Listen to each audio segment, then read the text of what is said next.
We're following some breaking news in rural West Fargo this morning. Firefighters are working on a structure fire. I believe that's where we're going, unless actually we are on a different story yet here this morning. New information this morning on former Minneapolis police officer Derek Chauvin, the convicted murderer, now asking the U.S. Supreme Court to review his 22-year conviction for the killing of George Floyd. Now, this move comes after the Minnesota Supreme Court on Tuesday declined to hear the case. He says he was deprived of a fair trial because of pretrial publicity and concerns for violence in the event of an acquittal. Chauvin killed George Floyd in May of 2020 by kneeling on his neck until he went unconscious. Floyd was being detained for trying to pass a counterfeit $20 bill at a Minneapolis convenience store. We're going to send things over to meteorologist Lisa Green now for a check of our storm team forecast on our Thursday morning. Hey there, Lisa. Good morning. Good morning. Today we are starting off with some quiet weather. So quiet, in fact, that we've seen some fog develop in parts of the valley. This is our view in Fargo. We've zoomed in a little bit here. You can see the Umcomb Center there on the Moorhead side, the Minnesota side as well.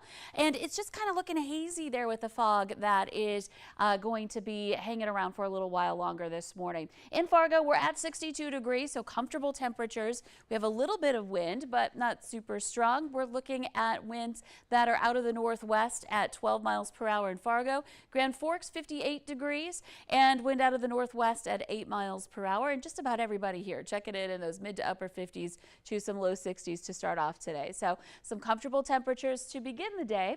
And then as we're working our way through the day, we're going to really see some pleasant numbers coming up. We do have to get through this fog though this morning. Visibility is down in a lot of spots. We're a little bit more thick fog in Thief River Falls. Visibility there is at less than a mile. And in Roseau, we're at 1.5 miles. So that's an area where we've got some trouble spots, also Langdon too. And you know, there's a lot of space between these reporting sites, so there could be some spots in between where we have some more dense fog happening here. So just keep that in mind. Southern Valley, we are okay in Fargo as far as visibility is concerned, though we still do have that haze.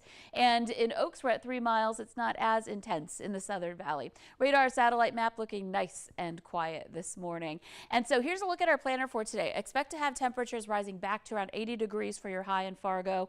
Some mostly sunny skies to partly cloudy. A little wind. Wind will be out of the north and will be into the teens with some gusts that get into the 20s. So just a little bit of a breeze, but really comfortable temperatures and quiet weather today. We keep that going into Friday, though Friday could feature a couple of spotty showers, something to be aware of. More organized rain and thunder possible Saturday afternoon. And here comes that heat heading into next week. We see 93 on Monday in Fargo, and we just keep going with those 90s all the way into the week. So I want you to be ready for the heat to come and enjoy these pleasant days ahead. Okay, yeah, so we still have time to make plans to hit the pool, hit the lake, do something to cool down on those hot days. Yeah, we've got a couple of good lake weekends coming up here, that's for sure. Okay, like to hear it. Thank you, Lisa. We are now going back to that breaking news this morning in rural West Fargo, where fire crews were working a structure fire. The Valley Today's Nashay Taylor is live on scene where she's been all morning gathering information. Nashay, what can you tell us? Good morning, Jordan and Ashlyn. Details are still limited at this time, but what I can say is that another fire department, West Fargo Rural Fire Department, another vehicle from their agency has returned. Actually, there's still smoke coming from the building, so they're kind of here hitting hot spots to pretty much make sure this fire is completely out. You can't really see the water, but I'll try and zoom in here so that you can see the smoke coming from the roof of the building here.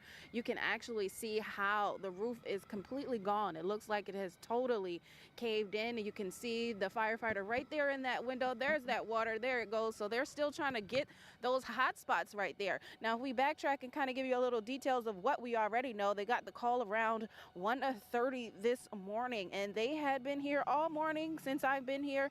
So they've been here trying to investigate what happened. As you can see that water going and the busted windows. You know, this is definitely a serious situation here. It's unclear if anyone was home at the time. And, you know, as I say, they're still trying to get rid of all that smoke. Multiple agencies responded to the scene here, including West Fargo Rural Fire Department, Mapleton Fire Department, as well as Harwood.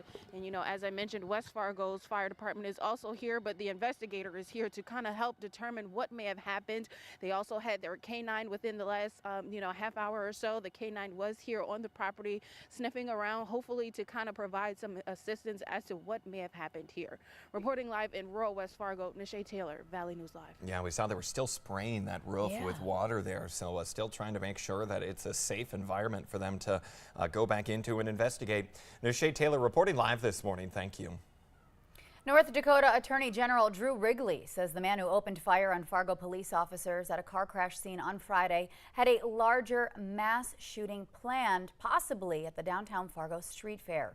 Wrigley says Officer Zach Robinson's use of deadly force to stop that shooter was reasonable, necessary, justified, and lawful. Wrigley and Fargo's police chief and mayor say if Robinson had not taken down the shooter, many more lives likely would have been lost. Put your hands up. Drop the gun. Still doesn't drop the gun. Officer Robinson, at danger to himself and his life, knowing that there are more civilians hiding behind the car, just behind where the assailant is, crouched just 5, maybe 6 feet away. Officer Robinson continues to close ground. And when all the chips were down, where everybody had to depend on him, he delivered big time. Investigators found a large amount of weapons in the shooter's car. Take a look, it's right there. There were 3 long rifles, 4 handguns, and 1,800 live rounds of ammunition. That doesn't even include what police found at the shooter's home. Wrigley says they were all legally obtained. Investigators are holding another news conference tomorrow when we're likely to hear more about the shooter's other intended targets. Valley News Live will broadcast and stream that live for you right here on air and online. Memorial services for Officer Jake Wallin, who was killed in Friday's ambush shooting, are set for Saturday morning in Pequot Lakes, Minnesota. Fargo PD will be escorting Wallin that morning, leaving Fargo at 5:45 a.m. There's also a public celebration of life scheduled in Fargo next Wednesday, or this coming Wednesday, I should say, at 1 in the afternoon. Valley News Live is planning to be at both events and will be providing coverage on air and online. And Fargo Police Chief Dave Zabolski says part of the department's commitment to Officer Wallin is the planning process to honor his service and sacrifice in the manner in which his family wishes. So as a result, Officer Wallin was cremated in his Fargo police uniform. His remains are under Fargo Police Honor Guard watch until his service this weekend. And while we are starting to get a picture of what he may have been planning, we still don't have the full picture of who Mohammed Barakat is or any indication of what led up to Friday's shooting. Yeah, some people have suggested that either law enforcement or the media are hiding Barakat's picture. That is simply not true. State Attorney General Drew Wrigley says that we usually get a person's mugshot after they're arrested and booked into jail, but since Barakat was killed, that didn't happen. Valley News team, and it even appears law enforcement also asked for his driver's license photo, but state laws prevent that from being given out. And we could not find any presence of Barakat on social media. Now, we did speak to some of his neighbors at the Bluemont apartment complex in an exclusive interview. They say Barakat was quiet, standoffish, and didn't talk much to anyone. Now, the Attorney General says that police pulled a number of weapons also out of Barakat's apartment following that deadly shooting. Now, that's in addition to all the guns and explosives that they found in his car earlier. There has already been a lot of support, but the state attorney general is also calling on the community to continue to back the blue in the wake of Friday's shooting. Fargo Mayor Tim Mahoney says the city is now taking action to protect and support police families. Valley News team's Kirsty Madej talked to the wife of an officer to get an inside perspective. As the community mourns the loss of Fargo police officer Jake Wallin, it's a stark reminder of the dangers for those who wear the badge. These officers are not only our husbands, our spouses, but they're our family.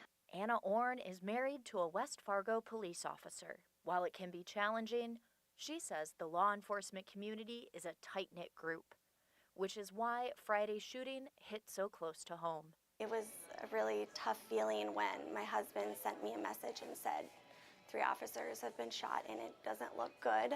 Orn says she's confident in the training her husband has received and trusts his coworkers to do the right thing in stressful situations.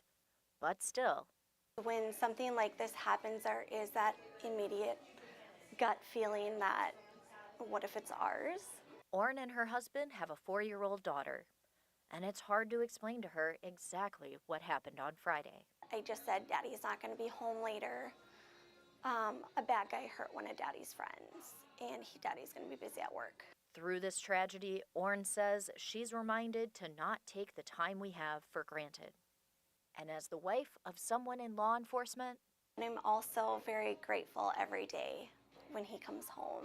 in Fargo, Kirsty Madej, Valley News Live. Orrin is the owner of the Osgood Salon Hair Addictions. Her business is donating all proceeds from the retail sales to the families of the officers affected by the shooting. Now, she says her financial advisor has also made an offer to match all of the funds that are raised between now and Waleem's funeral this Saturday.